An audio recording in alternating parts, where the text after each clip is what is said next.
Pete, good morning. Wait, it's my wait. I'm the cold open.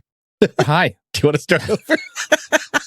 No, this is golden. This is golden. Good morning. I would like to start this session with a session question. Are you ready?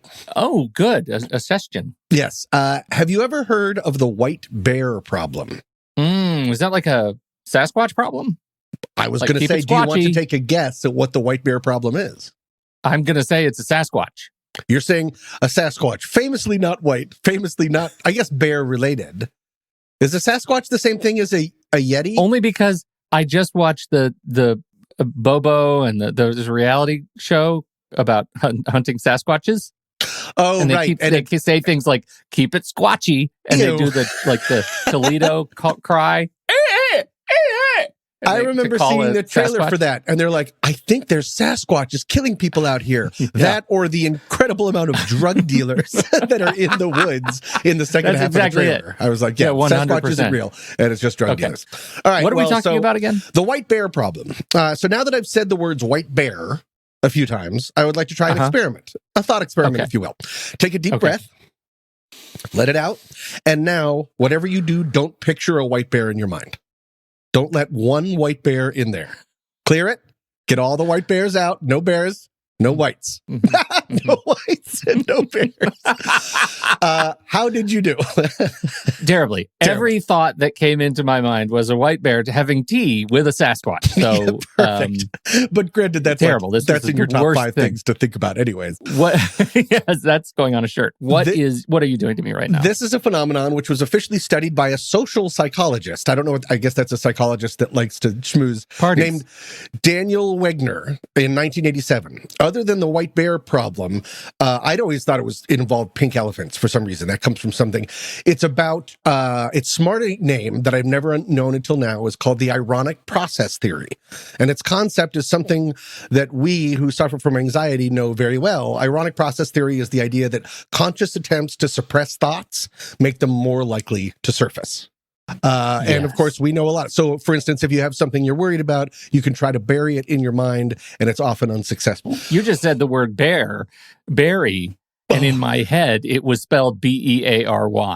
That's how influenceable I am. So I have just destroyed you for the day. Yeah. Your wife's a bear, your children are bears. That's it. You love honey, you're going to scratch your back on a tree. There's a buffalo on your hat right now, and it might as well be a bearfalo. One of the ways to try and get rid of the white bear is using what they call cognitive overload, which is what I try to do sometimes, which is when you aggressively try to distract yourself by thinking of anything else or diving into some sort of mental or physical activity which steals focus. But when I personally do that, I don't know if you're the same, I keep coming back to, why am I trying to distract myself? And then there's the white bear. Again, just showing up. Can I just ask you a quick question? Sidebar? Please. I'll allow it. But watch yourself, counselor. Is this the same thing as why people get songs stuck in their head? Interesting. I bet, like an earworm. I bet it is. Yeah. Because you're trying to get rid of it, and that only stokes the fire. I bet that's completely what it is. I don't usually have that. I've never really had that problem. Oh. Is that weird? Really? Or maybe I do and I don't even notice it. Yeah, I think that's probably more accurate. Are you kidding? I'm not sure. Okay. It's not something that really bothers me. He says as he walks around singing "Happy Birthday" all day. Yeah, right. Yeah. What if you let's just try a little experiment. What if I say, Tom, are you walking on sunshine? Oh, whoa. Yeah. Okay. Let's see if you're still singing that at the end of the show. I'm generally singing 1877 Cars for Kids. I don't know if you have that where you are, but it's a great commercial. Well, that's what they say, is that you should sing a song that doesn't repeat in the song. So like a jingle, like Nabisco, like you start singing that, and that's the way to cognitively overload, using your words, the song that's stuck in your head. That's what they say. So when you later say, I don't know who they are. I'm going to say "By Menon." Yeah. Very short. Yeah, that's exactly it. When I was reading up on this idea, I stumbled upon a well-written paradigm shift of dealing with ironic processing. And believe it or not, it was from a website for a boxing gym. called Glove Works. We will include the link so you know that I'm not lying. It's a teeny bit long, 2 paragraphs, but can I read what they said? Because they say that ironic processing plays a really big part in boxing. If you were worried about losing, if you're perseverating on something that you did wrong in the last match, it'll follow you into the ring. So here's what they say. And I just thought, I think maybe it's fairly straightforward, but because it was from a boxing place, it elevated in my mind. But here's what they said. Yeah. If disregarding, ignoring, and suppressing adverse thoughts doesn't work, then practicing the opposite may be the trick. Maybe our thoughts simply need our attention. They need to be noticed and nurtured. They need to be accepted rather than rejected. Only when our thoughts are recognized can we allow them to pass. By becoming more mindful of our thoughts, we can allow them to pass healthily. You can compare it to the concept of overcoming grief. If you try to suppress grief, you are temporarily masking the hurt, but you're not addressing it. It's still there, and it may even present itself in other ways, whether you recognize it or not. This is a gem. Once you accept your grieving process and allow yourself to feel it, the grief won't go away, but you can move on without it overtaking you. The same is true for your thoughts, both negative and positive. Not bad for Glove Works. Yeah, that's awesome. Isn't that wonderful? They have their grief game on lock. Yeah. Do you know how often their web writer gets beat up in the ring? Because that is way too sensitive to then follow up with ding ding. Accept your grief, everybody, and ding ding. And ding ding. Fight.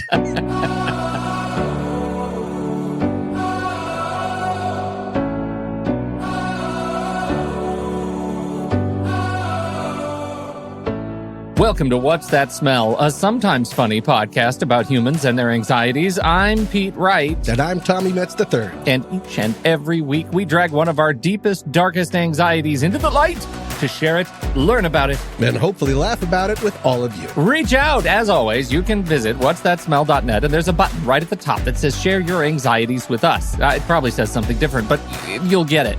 Click that button, and there'll be a form, and you fill out that form, and it'll send your anxiety through the ether, through the space, it probably bounces off the James Webb Telescope and back to Tom and me, and we will share it and learn about it and hopefully laugh about it, but not at you. And with that, I'll go first.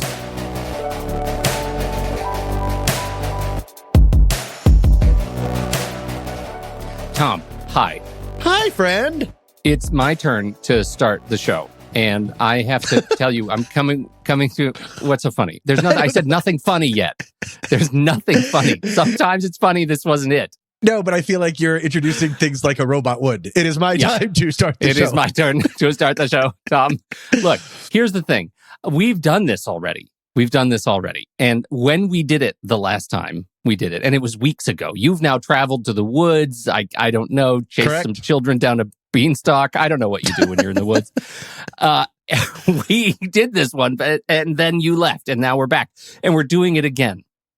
Do you remember what the purpose of the thesis of this segment was the first time we did it? Yes, the first time we did it, you had just watched a Captain America where he steals away into the wheel well of a plane, and then you thought, let's bring that funny horrificness to the podcast, and you went down a Wikipedia wormhole that ended up with a lot of dead people in wheel wells of airplanes.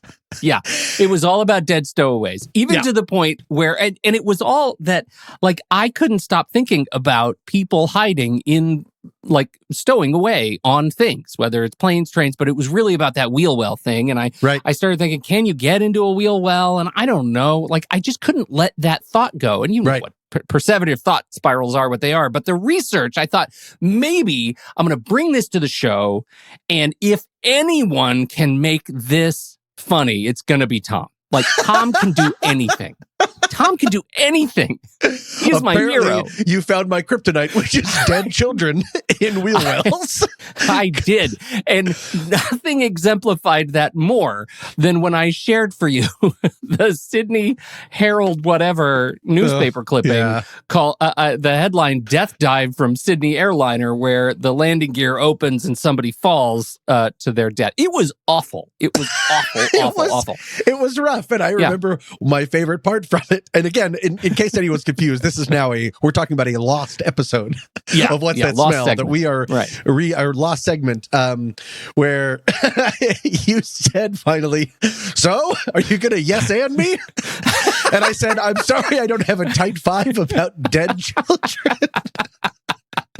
I felt like I was letting you down, but I had nothing. Yeah. No, there was because it was a horrific. There was nothing. It was very anxiety producing, but it was also incredibly sad. And so okay. Not to sort of close not to further expand the true story, What's That Smell, anxiety, ADHD universe. But I then went over to the ADHD podcast that I do with Nikki Kinzer, and you've been a guest before. You will be again. We're going to talk about anxiety. And we did a pre-show for our member group where it was immediately after this. Oh. And I just came clean. I was like, I just did the least funny thing I've ever done on What's That Smell? Like the ostensibly sometimes funny podcast. Yeah. This episode was like an encapsulation of not funny. Here's what happened. And I explained the whole thing about how not funny it was. And I realized the episode that we were doing was on ADHD and over talking, and like that's a legit thing. When you live with ADHD, like there is a thing that goes on. Whether if you have more H in you, the hyperactive in you, then your mouth can go and just not stop. And if you have I am much more inattentive, which means my hyperactivity is in my head, and I get what I call fireworks brain. Oh. Where I think I have a good idea and I just spin and spin and spin and spin and spin. And in this case, I landed in fireworks brain and mired neck deep in the sad. And Nikki said something that I thought was really, really useful for me to help me process this, which was because she also lives with anxiety. And she said, I know about myself that I personalize other people's trauma in a way that makes it feel like my own. And so is it like a extreme sort of empathy? Is that that's a great way to put it. Extreme empathy, because it sounds like an X Games. Right. Tony Hawk's extreme empathy. Extreme empathy. Yeah. Grinding and crying. Yeah. Yeah, the most depressive ollies you've ever seen. Just kick flip into depression. You kick flip and then sit on the curb and just be sad. Someone offers you a sponsored orange drink and you just set it down and look at it. Really awful. But I thought that was really interesting. And I think this whole combination hit me in terms of my personal anxiety, perseverating on the idea of people hiding in airplane wheel wells, getting stuck in the social anxiety with you of doing a show where I became all too aware that I was bringing the worst of myself to the show and not offering anything of generosity for you to play with.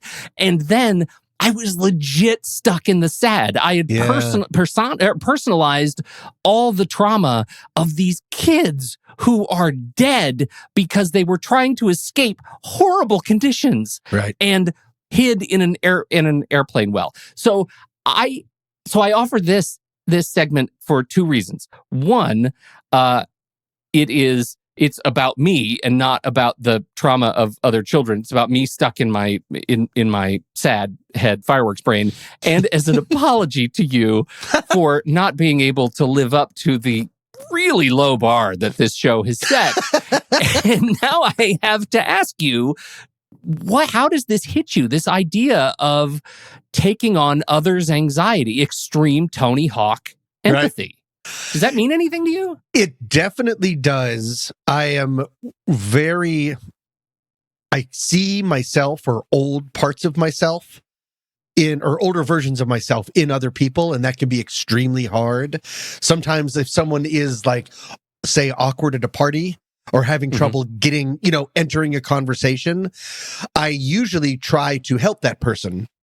But sometimes if it really seems familiar or it really strikes a certain chord, I kind of need to get away from it. Like, I'm no help to that person and I can't be around it because it's almost like chalk nails on a chalkboard. It's almost like chalk nails. That old chestnut. And I also, in a different kind of way that is a little bit less anxiety, no, I think it's probably more anxiety. I am very aware of things that I can't unsee. If there's anything like children, animals in movies being hurt, children being hurt, that kind of stuff, I really sort of immediately look away from. If there's that's why I have a lot of trouble watching nature documentaries, because they're obsessed with a big chase scene. And like I don't Planet of the Apes. I remember you had real trouble with the recent Planet of the Apes movies because it's a movie about animals fighting animals, but they're also like, these are apes riding horses. So there's like the blooming onion of animal complexity for you. Right. They're wearing fedoras and they're being mean to each other, and I was not there for it. And they're apes. They're apes. I don't even like monkeys when they're not like correcting my vocabulary. So no, I definitely truck in that, and that can be really hard. I talk about, actually, I want to maybe do a segment later this season about, for lack of a better term, psychic scars, about when something happens and you kind of know, even in the moment, that's going to leave a mark. I'm not going to forget that for a while. And so I'm always like a little bit, because I go into situations kind of like a raw nerve. So sorry, that was a very over-talky way to say I definitely agree with that. Do you have an issue with over-talking yourself? Do you ever find at a party where you just rev up and you can't stop? Does that ring a bell? Absolutely. I mean, I think no one has accused me of being too quiet. I know there's one really annoying thing that I do where if I say something that people agree with, like some sort of or someone's just like, exactly. That's one of my favorite words. Exactly. I get so hungry for it. I will say the exact same point again, but with different words, because I just want to redo it. I want to ride the dragon or whatever it's called, chase the dragon of that just basic human agreement. And so I will say the exact same thing over and over again. What's your hit rate on that, do you think? How often do I do it? How often do you get exactly again? Like, how often do you get people to respond favorably when you're just parroting yourself? Oh, you mean like redo it? Never, I don't think. Or maybe they do just to be polite. But usually halfway through, I realize that I'm doing it. Okay. And then I get self-conscious and then it all just goes away and I'm in an emotional wheel well. Please don't open the gearbox. Don't open the gearbox. So this is, we did a follow-up episode to this Overtalking because people started writing in like how they want to be treated and how they appreciate being made aware. And I thought there was one suggestion that I thought was really great that we could maybe incorporate into our own podcasting relationship. Oh, okay. Which is to create an overtalking, essentially an overtalking safe word, where like you're witnessing the other person, me overtalk, going too far. Like, is there a word that you could work in that feels like it would be a good sort of pattern interrupt, and vice versa? What do you think you'd respond to that you don't say normally? Meaning, so it's a way to subliminal or like secretly do it. Yeah. So the audience, so it's not like all of a sudden I'm like applesauce and everyone knows that something has happened. Well, you probably wouldn't say it like that. You'd say, "Gosh, it's time for some applesauce," and I would know because you don't eat applesauce, right? I would know I'm talking too much. For some reason, that's even weirder than screaming applesauce. It's really time for some applesauce. Like it sounds like what Daddy likes? Kumquats. Do you like apples but hate do you like apples but hate the crunch? Do you wish everything was just loose and wet? Gross. Would you like to see what it's like without your dentures? That's right. That's what we're talking about. Soft foods. Yeah. So I think that's a really important way to do it. The other thing that I like so much is my fancy new Inception top that never stops spinning is there is somebody who keeps a top and they'll spin it. And when the top falls, they know that they need to stop talking, which I think is a delightful tool, unless it's this top, which actually doesn't stop spinning and doesn't help you at all. Yeah, and we just have one long episode. Yeah, right. So if you have any tips, dear listener, for getting rid of those perseverative thought spirals and stopping your ADHD fireworks brain from keeping you stuck in the sad, I think that covers almost everything we talked about in the last 10 minutes. Please send them our way. I don't even remember what the email address is, but go to the website. We love you. And now this.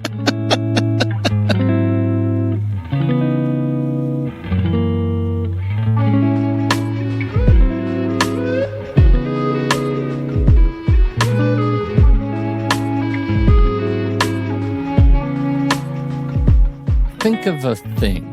Anything. A chair, a table, heck, even a whole house. If there is a thing made by man or nature, human instinct invariably draws us to want to stand atop it and possibly do a little dance. Which brings us to trains, subway trains specifically, and the latest effort of humankind to conquer things by standing atop them. Subway surfing, as the activity goes, has increased dramatically in New York City since 2019. That year, the Transit Authority tells us there were 461 reported cases, up 15% since the year before. The subway surfers' MO?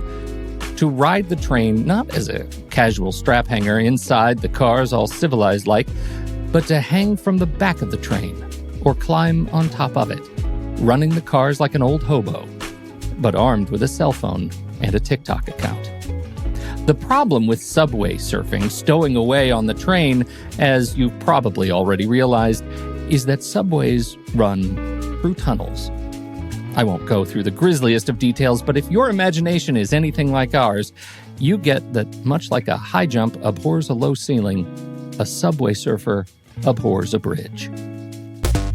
You don't have to surf a subway to get your thrills, though. All you have to do is become a What's That Smell Season 7 Panic Pal. For just $35, you'll get your very own podcast feed with longer ad-free episodes and stickers and such mailed to your very home.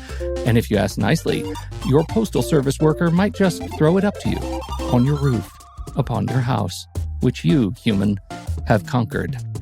We also have our very own Discord server, which has gone quite quiet in our hiatus.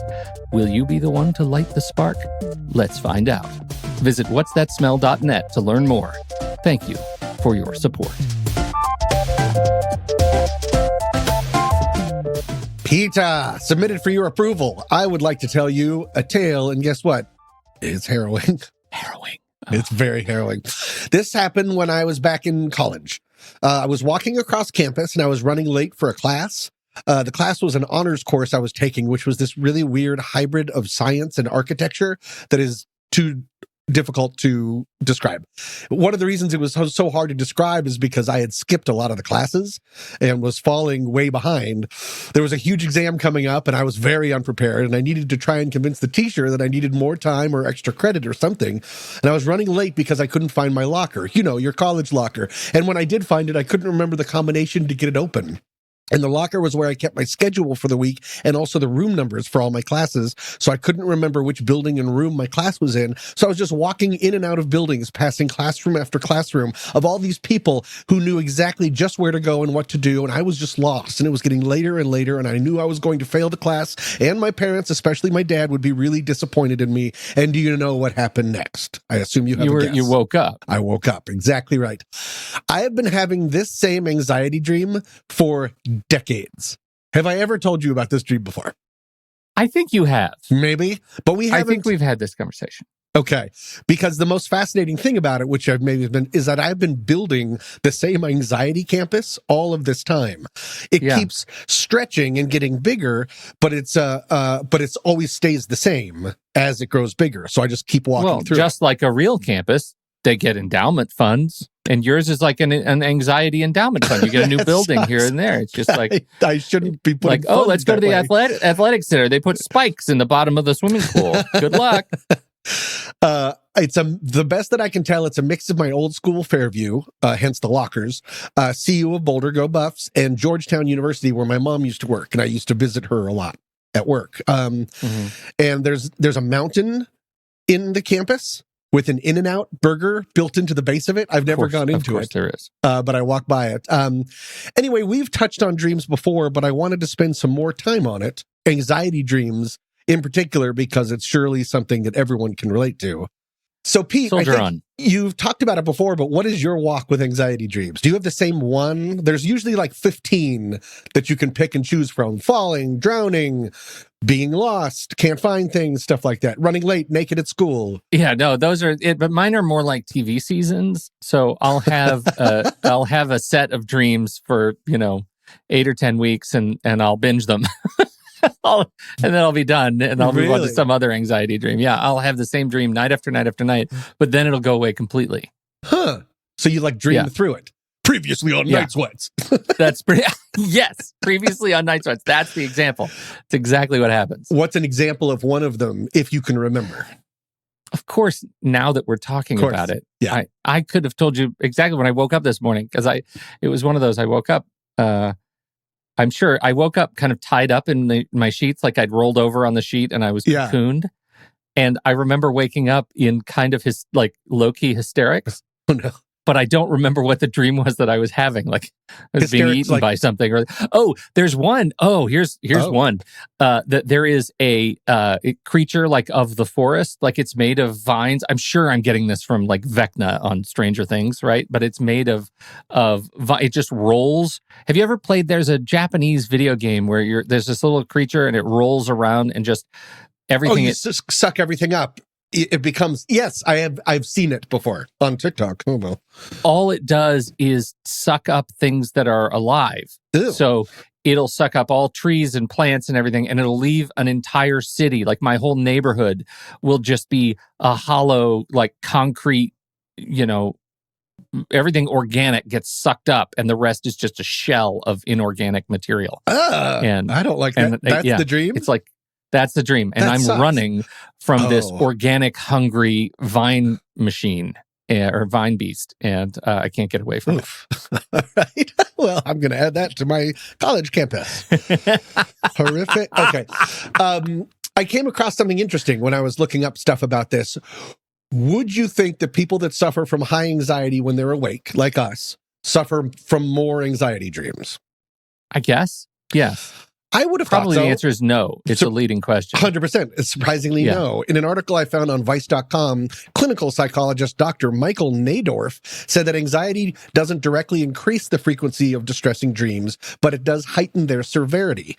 This is partly due to the link between anxiety and sleep disorders like insomnia. Yeah. A person with anxiety is more likely to wake in the night during or just after a stress dream, which is the only way we actually remember dreams. You have to wake up in them or right after them. So even though anxiety sufferers don't actually have more stress dreams than other people, they're more likely to remember them due to their poor sleep quality. So it makes it seem like you're having more. That was kind of a riddle, but did that come across? It totally does. Yeah. And that's why it's like you asked the question, and I even though I'm not remembering them right now, it is so resonant, the dreams that I do have. Yeah. And I'm sure if we ask my wife, because she's the vessel of my nightmare escape, and so I tell her my dreams like she's like a walking, talking Pete dream journal. I know that you said that you have a bunch and then they go away. How often do you have anxiety dreams? Like in a week? All the time. Yeah. All the time. Too. Like in a week, I could say 5 out of every 7 days. Right. And the other 2, I'm just not sleeping. Right. Right. Like, it's that kind of a thing. Like it's all the time. Yeah. Especially right now. I'm going through some stuff. Sure. And I'm wired for it right now. I'm not wired in a way that just generally feels free of anxiety dreams. They're roosting. Right? Like, yeah. Don't sucking you get that? Like that weird ball. Yeah, right. That's what it is. Doesn't it feel like it certainly goes through phases? Yes, it definitely does. And when it hits really badly. Mm-hmm. I will have, they have some tips and stuff for what to do. We can get to those at the very end. Actually, there's just one that I want to get to. More drinking? Just drink harder. More and harder? Harder. Right. Well, that's what the IV is for. They say If you dump all the saline out and put in gin saline. Gin saline dump. I looked up my personal dreams and some dumb site and found some theories that no one knows if it's true. Dreaming about being back in school can be related to work stress because school was our, quote, first job. Not being ready for a test can mean I feel ill-prepared for some big event coming up. Can't find a class or a locker could mean you are feeling that you are not where you belong. None of that is helpful. There is something really telling, though, about me that I wanted to tell you, so you could tell me what you think about it, is the difference between my father and I. There's a lot of differences between my father and I, but here's a really big one. On vacation a few years ago, I was telling my dad about the anxiety dream I'd had the night before. And he told me he's had a recurring anxiety dream a lot throughout his life, which I was surprised, as an adult, which I was surprised by because he doesn't really truck in anxiety. His dream is that he's out on the golf course alone and he's putting and he can't get the ball in the hole. He keeps swinging and swinging and the ball comes close, but then it just rolls by and he can't get it in the hole. And that's his anxiety dream. And I was like, yeah, that seems about right, because he used to be a really big golfer. But thinking about it later, I think it describes a real difference between my dad and I, because in his dream, he's alone and just the anxiety comes from not achieving a goal he wants. Yeah. In mine, I'm in a nightmare because I'm going to fail at something and let other people down. Yeah. Like, I'm not walking on campus being like, oh, no, I'm not going to do well on this test. And then I'll feel like I haven't achieved my goals. Is that my parents, especially my dad, will be mad at me.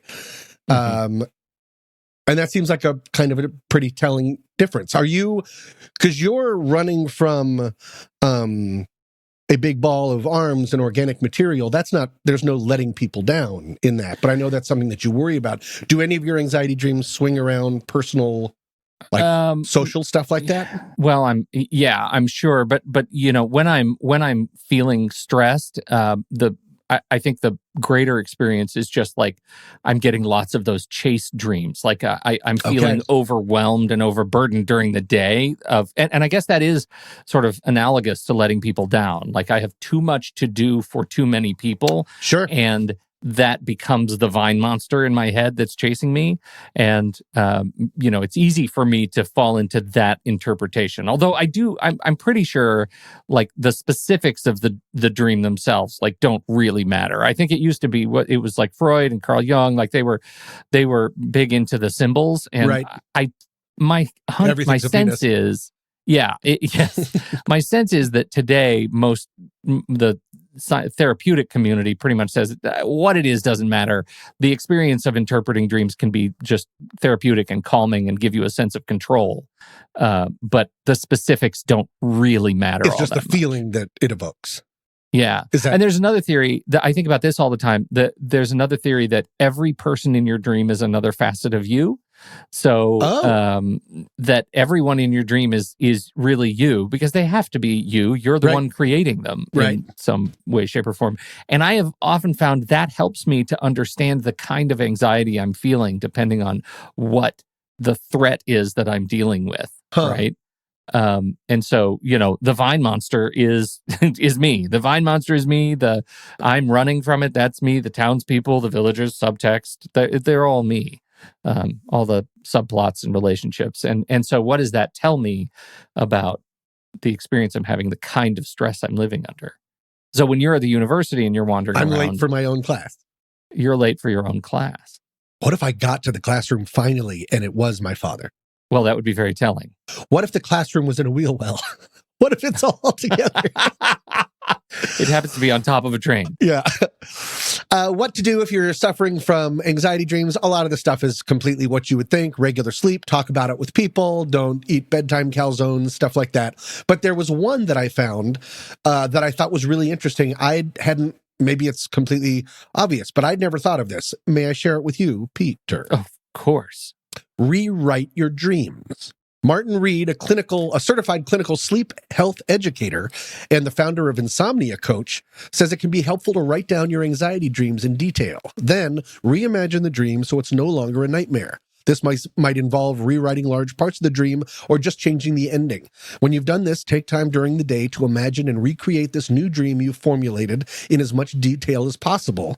He says with practice, you may experience the dream less frequently. That's never occurred to me. to rewrite it. Instead, it's just sort of like, whoo, that was a dream. Thank goodness it's over and I'm not back in college. But then I never am like, what if I got to the class and it turned out that they did give me extra credit?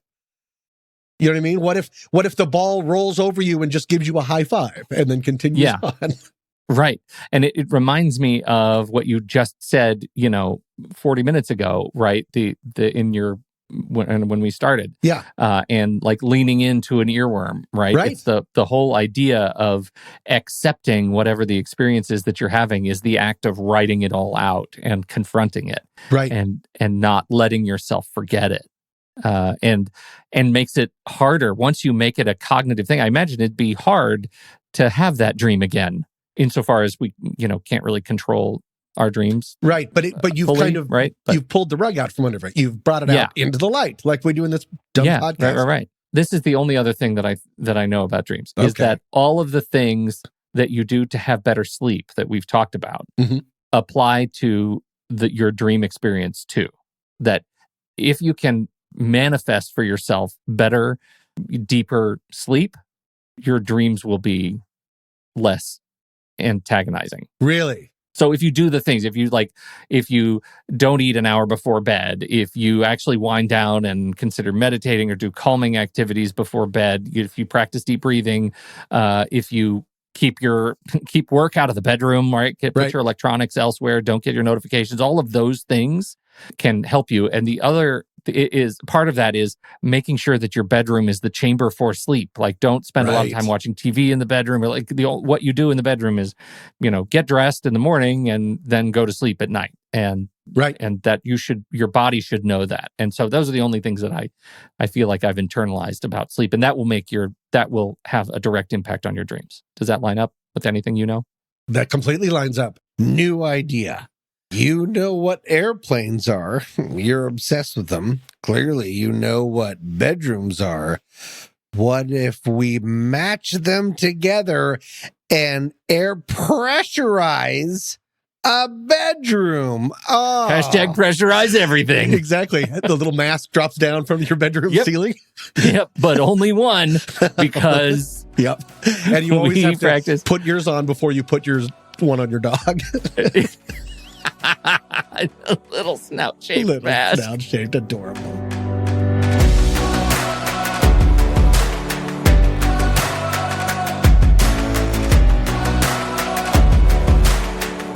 Thank you all so much for joining us for this episode. This week's tune is I'm Ready by Everett Z. Coming up next week.